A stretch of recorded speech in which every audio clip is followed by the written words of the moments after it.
ছাত্র শিবিরের SM ফরহাদ বলেন, ইনকিলাব মঞ্চের ভাই বোনদের উপর পুলিশি আক্রমণ এই ইন্টারিম সরকারের জন্য একটি কলঙ্কজনক অধ্যায়।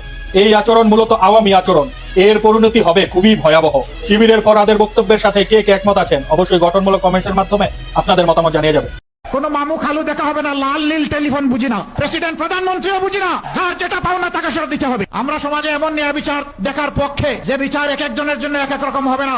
একজন সাধারণ মানুষ কোন নির্দিষ্ট অপরাধ করলে তার বিচারে যে শাস্তি হবে, দেশের প্রধানমন্ত্রী কিংবা রাষ্ট্রপতি যদি সেই একই অপরাধ করেন তাদেরকেও ছাড় দিয়ে কথা বলা হবে না, একই বিচারে আওতায় আনতে হবে।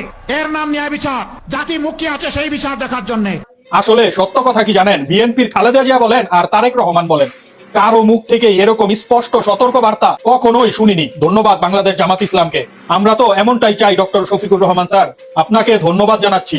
এই কথাগুলো যদি আপনাদের ভালো লেগে থাকে একটা শেয়ার করে দিবেন।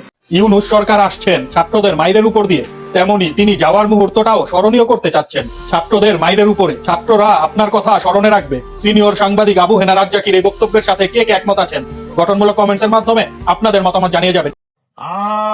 ম্যাঙ্গো ম্যাঙ্গো ইনশাল্লাহ আমরা এই দিনাজপুরের ভালো আম সমগ্র পৃথিবীতে পাঠানোর ব্যবস্থা।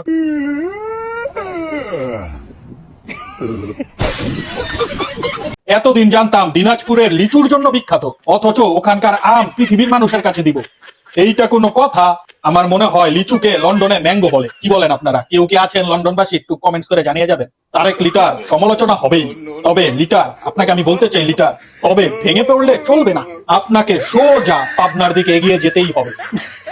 কি বলেন? ঠিক বলছি তো ভাই? আমি তারেক রহমানের পজিশন যা দেখতেছি খুব শীঘ্রই ওইখানেই তার অবস্থান হবে। সরকার মনে করে যে না কোনো পারমাণবিক বোম আর তারেক রহমান একটা বেলুন, একটা সুই দিয়ে রেখে থাকবেন, এটাতে টুকা দিবেন, এটা ফুস হয়ে যাবে। সরকার মনে করে যে না কোনো পারমাণবিক বোম আর তারেক রহমান একটা বেলুন, তারেক রহমান একটি বেলুন, একটা সুই নিয়ে রেডি হয়ে থাকবেন, একটু টোকা দিলেই ফুস। নাসিরউদ্দিন একটা জিনিস কইতে হইব, ঢাকা ৮ আসনে যদি জিতা যায় আল্লাহর রহমতে একেবারে মানে কি হইব আমি আর সহ্য করতে পারতেছি না। আল্লাহ আপনি নাসিরউদ্দিন পাটোয়ারিকে কবুল করে নেন, আমিন। আল্লাহ সবাই তার জন্য দোয়া করেন। বীর মুক্তিযোদ্ধা জনাব তারেক রহমানের স্ত্রী মরহুমা খালেদা জিয়ার মৃত্যুতে আজকের এই মিলাদ ও দোয়া মাহফিল।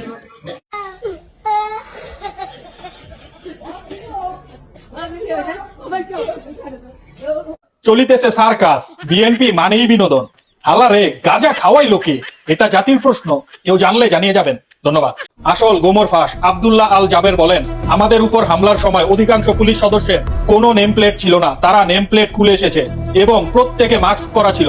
এই যে মাস্ক পরে হেলমেট লাগিয়ে এবং নেম প্লেট খুলে, সেম এইরকম হামলাগুলো তো আমরা দেখেছি ফ্যাসিবাদ আওয়ামী লীগের আমলে। বাংলাদেশ কৃষ্ণার্ত পাখির মতো অপেক্ষা করছে এমন কিছু মানুষের, যে মানুষগুলো এদেশের স্বাধীনতা সার্বভৌমত্বের জন্য, ইনসাফ এবং ন্যায় বিচার প্রতিষ্ঠা করবার জন্য, জনগণের অধিকার আদায় করার জন্য নিজের সর্বোচ্চ শক্তিকে যারা আল্লাহর রাহে কুরবান করবে। 12 তারিখ সারাদিন ইনসাফের প্রতীকে ভোট দিন। হে আল্লাহ তুমি কবুল করো, আমাদের দেশটা ন্যায় বিচার প্রতিষ্ঠা হোক। আল্লাহ তুমি জামাত ইসলামকে বাংলাদেশের জন্য কবুল করে নাও, আমিন। কর্নেল আলী আহমেদ বলেন, বিএনপি এখন ভণ্ডদের দল, নিয়ন্ত্রণ ভারতের হাতে। বিএনপির 2 জন সংগঠকের মধ্যে একজন আমি, আরেকজন প্রেসিডেন্ট জিয়া। আমি তৎকালীন সময়ে প্রথম পাকিস্তানের বিরুদ্ধে বিদ্রোহ করি। এবার জাতি যদি সঠিক সিদ্ধান্ত নিতে ব্যর্থ হয় তবে স্বাধীনতা ও সার্বভৌমত্ব হুমকির মুখে পড়বে। কর্নেল আলী আহমেদের সাথে কে কে একমত আছেন গঠনমূলক কমেন্টসের মাধ্যমে আপনাদের মতামত জানিয়ে যাবেন। ধন্যবাদ। দেশটা কারো বাবার সম্পত্তি নয়, সেনাপ্রধান ওয়াকার বলেন, কোন ক্ষমতাশীল দল তাদের প্রয়োজনের ইচ্ছা মতো আর সেনাবাহিনীকে ব্যবহার করতে পারবে না। যেমন শেখ হাসিনার আমলে সেনাবাহিনীকে দুর্বল করার চেষ্টা করা হয়েছিল, এবার আর কারো কথায় নয়, সেনাবাহিনী নিজের সিদ্ধান্ত নিজেই নিবে। সেনাপ্রধান ওয়াকারুজ্জামান হুঁশিয়ার দিয়ে বলে দিলেন। এই বিষয়ে আপনার কিছু বলার থাকলে অবশ্যই কমেন্টসে বলে যাবেন। ধন্যবাদ।